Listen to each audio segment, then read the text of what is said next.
Hi, everybody. John Seiler here with Behind the News. Behind the News again today. And here's my buddy Ali. He's been a good boy today. We just went for a walk. Give him a treat here. Oops. Here we go, Ali. Ready? There we go. There we go. He loves these Ali treats. By coincidence, the same name. And I'll have a link in the description. Thanks, Ali. Okay. And we have something important today, talking about the economy. I wrote an editorial for the Orange County Register and Southern California News Group about the Chapman University Forecast, which was yesterday, and the editorial should be in soon. But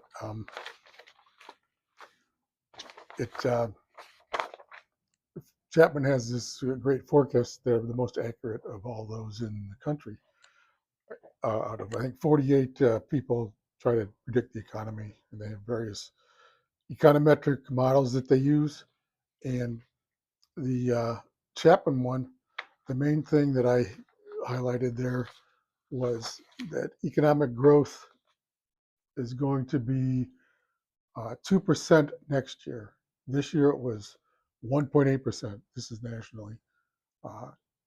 And this is, it's better than a recession, but it's not great growth. It's not that great. And here we go. Let's see what Trump said the same day yesterday, Truth Social.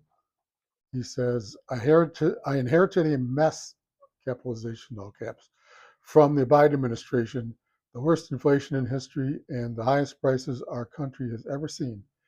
In other words, affordability, capitalized, just 13 months ago was a disaster, all caps. He likes to have this creative syntax, which is fine. But it was a disaster for the American people, but now it's totally different. Prices are coming down fast, capital FAST. Energy, oil, and gasoline are hitting 5-year lows, and the stock market today just hit an all-time high. Both of those are true. Energy is down mostly. Gas prices are down. So those are good things, definitely. Except if you're in California, everything is more expensive than the rest of the country, although less than it was recently. Gas here is $2 more than what my friends in Tennessee tell me it is there. And the stock market is higher. No question about that. But if you don't have anything in the stock market, maybe that's not so good for you. And he says tariffs are bringing in hundreds of billions of dollars, and we are respected as a nation again. When will I get credit for having created, with no inflation, perhaps the greatest economy in the history of our country? Well, it's not that, because Chapman also noted, let's see here, the inflation rate, the consumer price index, inflation rate under Biden, it was, let's see, started at it started 2.7% annual rate this year under Trump. He came into office January 20. First quarter is January through March. And it went from 2.7%. And this quarter, fourth quarter, it's 3.1% and 3.2% average for 2026. So inflation hasn't gone away. It's actually gone up under him. And let's see. Oh, and under Biden, it was 2.9% in 2023 and 2.8% in 2024. So let me just simplify it here a little bit. It was 2.8% last year under Biden, and next year it's going to be 3.2% under Trump. So it went up. 3.2% is not great. Usually they want less than 2%, although I think it should be 0%. In any case, this is a problem under Trump. He should own that. He can't own it because then he admit he's doing something wrong, which he is. This is not the greatest economy. And let's see, the jobs record is not the greatest, as he said. Unemployment rate has gone from 4.1% in the first quarter of this year to 4.5% now and 4.8% next year. So it's going up. It's not good. And this is getting close to the you might have, if you're a young person, you might have read about, but or if you're my age, you remember the misery index under Jimmy Carter back in the 70s. It was the inflation plus the unemployment rate.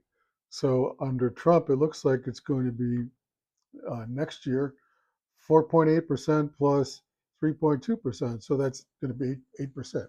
It's not 10%. When it was under Carter, it was above 10%. So the misery index is going to be 8%. Not good. Not good. And I noted in my editorial, this is going to be a wipeout for Republicans next year. Sorry, Republicans, you can't do anything about it. Next to November, when you have the election, Republicans definitely are going to lose the House and good chance to lose the Senate. So that's what bad policies cause, and these have not been good policies. And this was the Chapman survey also included something really important, which is the cost of the tariffs to the economy, because Trump is boasting here just yesterday that the tariffs are bringing in money. Yeah, true. That's true. They're bringing in money that can offset the uh, the tax cuts, which were good.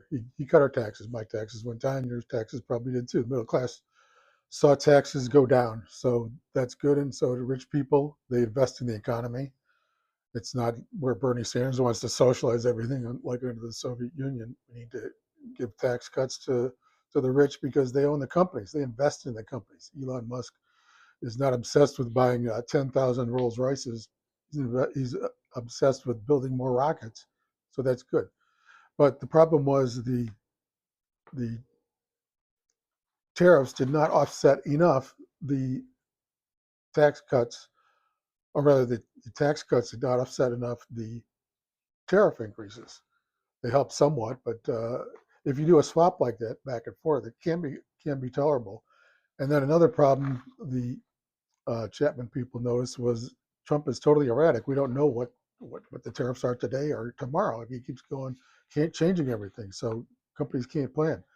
And they found a study by Yale University that said the the tariffs currently are costing the economy 0.4%.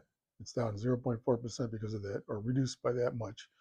And this survey by Yale, they update it every 2 weeks because Trump is so erratic. Everything is changing out, which is not good. So there you have it. And the problem, from my perspective, is if Trump had even bigger tax cuts, which he probably could have done, and then had the tariffs after that, say the tax cuts in March or April, which I think he did, and then have the tariffs later in the year, like now, then you would have a booming economy like we had under Reagan, and have tariffs. And they noted this: we haven't had any tariffs like this since the Smoot-Hawley tariffs in the 30s, which were bad. Reagan did have some tariffs, but not too many. Uh, so things are just, Trump just doesn't get it. And I'm going to do something too on why we need to go back on the gold standard. That's another problem. That's the real cause of inflation. I'll be writing something on my Substack. By the way, sign up at my Substack, johnseiler.substack.com, and subscribe. I hope. Give me a $5 a month. I could appreciate it. Buy some coffee, buy some treats for Ollie, and also like and subscribe this on YouTube. So that's the problem with Trump. He's just too erratic on everything, and some good ideas. Oh, and he's cut regulations. That's his help too. There were an absurd number of regulations put on by Biden before him, by Obama and Bush. The two Bush Republicans, they put in a lot of extra regulations too because they were foolish, didn't understand the economy, uh, and so there we are on the economy, and it's just going to mean Democrats will win pretty big next year, next November, and they'll be taking over. And of course, you know what that means. It's going to be impeachment for Trump, impeachment, impeachment, impeachment. And the first time the impeachments were both bogus. Remember the whole Russiagate thing, the Ukraine thing, that was true, totally bogus. In fact, I wrote about it as it happened in December 2016, right after the election. I showed how it was totally bogus. The whole Russiagate thing. This was just because you use common sense. It was nonsense. You can look up what I wrote on that. Uh, so we're looking at the Democrats doing impeachments. This time they have some pretty good ammo, like these murders in the seas off Venezuela, especially the double tap. But even the regular ones, you can't just kill people in the water. What you do is you're supposed to seize the boats and then see if they have drugs on them and then arrest them. Uh, anyway, and there are other things that Trump has done uh, that they have more justification this time. So that's what we're going to be facing, and then it'll just be stagnation for the last 2 years, and then who knows what chaos we'll have for the election. Maybe we'll get Governor Gavin Newsom, uh, who would be a total disaster as president. And the Democrats, if they come back in, they'll be increasing taxes, they'll be increasing regulations, they'll get rid of the border controls, which Trump put on, which mostly have been good, despite again his being totally erratic on everything. Uh, anyway, so let's go to some other news that we have here. Okay, one good thing Trump has done here, since I've been criticizing him a lot lately here and on my Substack, johnseiler.substack.com. Here we go. This is Financial Times today. China leads resistance to U.S. carve-out on OECD global minimum tax regime. The OECD is the Organization of Economic Cooperation and Development. It's one of these, it says 123 countries in 2021, when Biden was president. They agreed that there should be some minimum taxes, because if you have lower taxes, then people invest in there. Like if we have lower taxes, we actually do have lower taxes here than in America, than they do over in Europe. So people want to invest here again, despite all our problems. And Trump has made the investment environment better, a little bit better anyway. uh, and but these other countries don't like that. They want to increase taxes on us, and then they can increase their taxes even more, because the investment won't be coming over here. They'll be going nowhere. And China's leading the resistance, which is humorous because they have very good investment opportunities over there. Because for one thing, they have much fewer regulations on almost everything. They have cheap energy because they don't have all these environmental things like in America. Gavin Newsom and these other people, they'll all say, well, China is producing more solar panels and windmills than anywhere. Yeah, that's true, because they're increasing energy of all kinds. But 80% of their energy still comes from carbon products, from oil, gas, and especially coal. They produce hundreds of new coal plants every year. What they're doing is they're making these fine solar panels from uh, coal plant electricity, and then they sell the solar panels to us. And our environmentalists all say, "Oh, it's wonderful. We're putting solar panels on our houses and windmills out in the ocean and killing all the birds, and we don't care about the birds," and so on. So this is a good thing. Trump said, "Forget it." And also on the front page here, we have the Nobel Prize winner, Maria Corina Machado. Uh, she she was she went out. It says she slipped out of the country in disguise to travel to Norway, but arrived too late to accept her Nobel Peace Prize. And she was very helpful. He said it was very helpful, and she wants Trump to take over Venezuela. So, and then she would be the leader. And supposedly they would have elections, and you would have, maybe we'll have thousands of American boys and girls there. Your children and grandchildren will die on the beaches or somewhere in Venezuela, but probably not. Trump isn't going to get Americans killed there, because then that would be the end of his administration totally. So he's not going to do that. But this woman wants us to destroy the country like we did Libya and Syria and other countries, and there's no reason why it would not fall into chaos. There would be tens of thousands of people killed. In Libya, Obama overthrew, or he killed. It's okay, Ellie. He killed Gaddafi back in 2011, and Gaddafi was not a good guy, but he was behaving. He got rid of his fissile material, which could have produced some dirty bombs, and not actual atomic bombs, but put some radioactive material on other bombs and shot them over Rome or Paris or somewhere.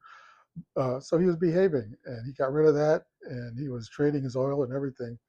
But Obama got rid of him, and one thing that came back was black slavery in the south part of the country. Gaddafi got rid of that. So there's an article in Mother Jones magazine, the liberal magazine, not conservative. They detailed this. You can look it up. Okay, so we have our first and only black president brought back black slavery to Libya. Pretty amazing. That's what happens when we interfere in all this stuff. And Trump, remember, he said, no more regime change wars, no more regime change wars. That's why I voted for him 6 times, 3 primaries and 3 general. And here we are. Well, that's that. And now we also have, where are we here? Okay. This was from The Hill.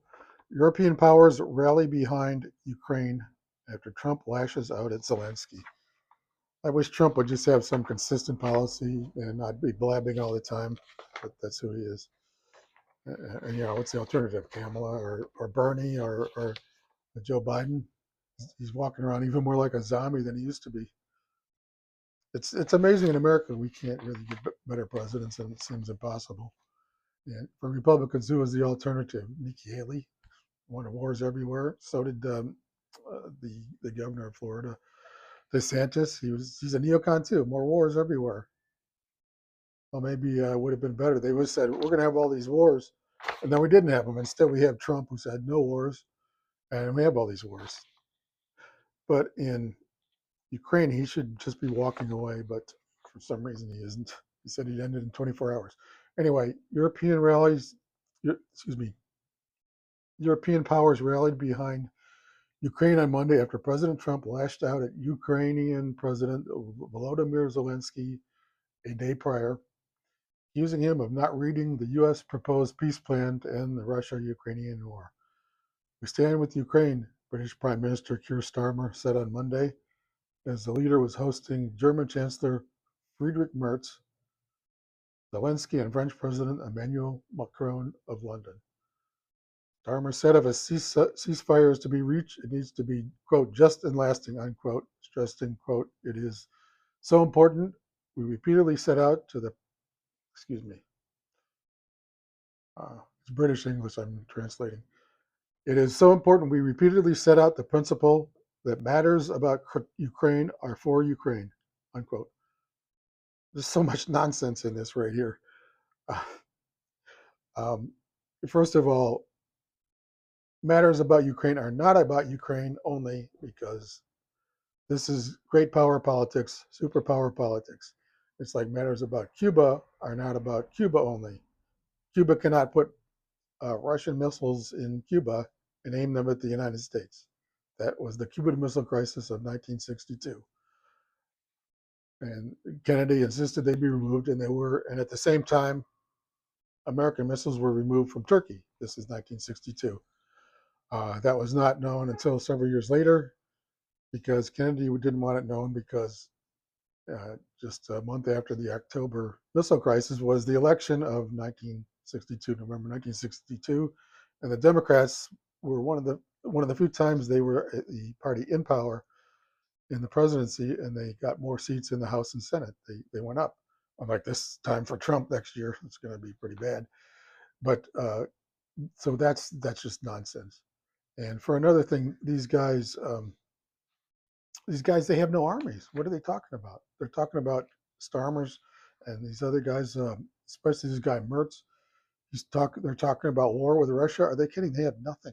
They have these tiny armies, and Russia has these new Oreshnik missiles that are as powerful as nukes, but they're not nukes. They're conventional. And they shot one of them at a factory in Ukraine and just totally obliterated it. If there was a war with Russia, Russia would just rain these down on the German and English and French factories, their war factories, their war capability, and probably try to avoid killing Americans. And then the war would be over. What are they going to do? They can't do anything. Well, France and England have nuclear bombs, so that would be it. They have to nuke Russia, but then these are small countries. There would be 10 nuclear weapons dropped on them by Russia each, 10 each on Russia. I mean, 10 Russian bombs each on the UK and France would just finish them off. They would be gone forever, which is too bad because I like those countries. Uh, but not their leaders. These leaders are fools. And in Germany, it's kind of amusing. The guy's named Friedrich Merz. You remember the old I Love Lucy show? There was Fred Merz. He was the tightwad neighbor. And he was married to Ethel. And he was played by this guy, William Frawley, a really good actor. But when I was sick at school, I would stay home, and my mom would always watch I Love Lucy.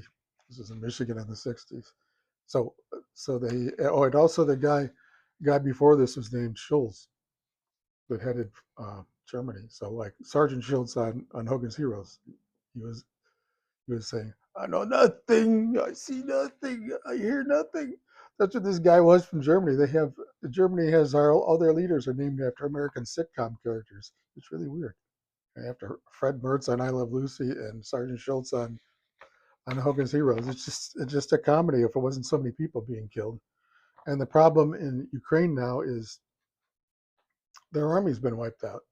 They've lost 2 million, something like that. The best I can tell, 2 million dead, and who knows how many have been wounded, and many hundreds thousands have deserted. Uh, and I also read all the time. They're always talking about uh, Russia has not taken much territory, which is true. But there's this guy, the strategist named Svechin, Svechin. You can look him up. There's a good article on him on Wikipedia. He was a strategist for the Soviets in the 1930s, and just a brilliant strategist. It's worth reading about him. And he was so good that Stalin killed him. Stalin did that. Somebody who had a good idea, he'd say, "Oh, you're working for Hitler. You're a traitor," and he'd kill him, and then he'd take his ideas and use his ideas. But Svechin, he had a saying that taking territory is a necessary evil toward destroying the enemy's forces. So let me say it again. Taking territory is a necessary evil toward taking the enemy's forces. And if you look at Russia's strategy in this war, that's it. They've been destroying the Ukrainian military, the Ukrainian forces. And because just think about it, when you destroy the forces, then there's nothing left. You can do what you want with the territory. And that's where Russia is now. They're making faster advances now, a necessary evil toward destroying the whole Ukrainian army. So uh, I've never predicted when it will end, but I've always predicted there are two possible outcomes. Number one, Russia wins. Number two, nuclear war, and we're all dead. Global thermonuclear war. So Trump, whatever you think about him, I've talked about the good and the bad today, but he doesn't want a nuclear bomb landing on Mar-a-Lago. That would kind of ruin his day. So that means he's just letting Russia win. And this idea that Starmer, this clown, this fool who runs the UK government, and everybody hates him because he wrecked the country even more than Tony Blair did.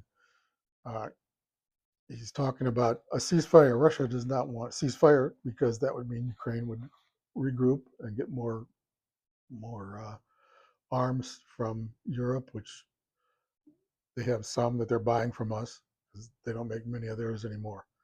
Uh, that's what would happen. There's going to be no ceasefire. There'll be a peace someday. Who knows? Maybe next year, maybe in 2 or 3 years.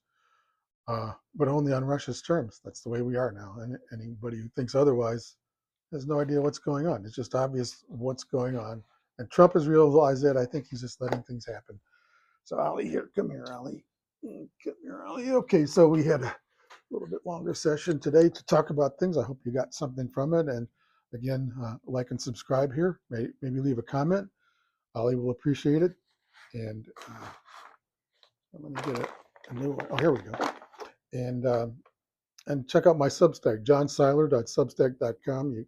It's free to read anything, but it would help me if you subscribe for $5 a month. Be a nice Christmas present to yourself or to somebody else. And I think it's $50 a year they have, so you get a discount. So here we go, Ollie. Okay, bye everybody. We'll talk soon. And it's a beautiful day here in California. It's 70 degrees today, a little cooler than before, but absolutely beautiful.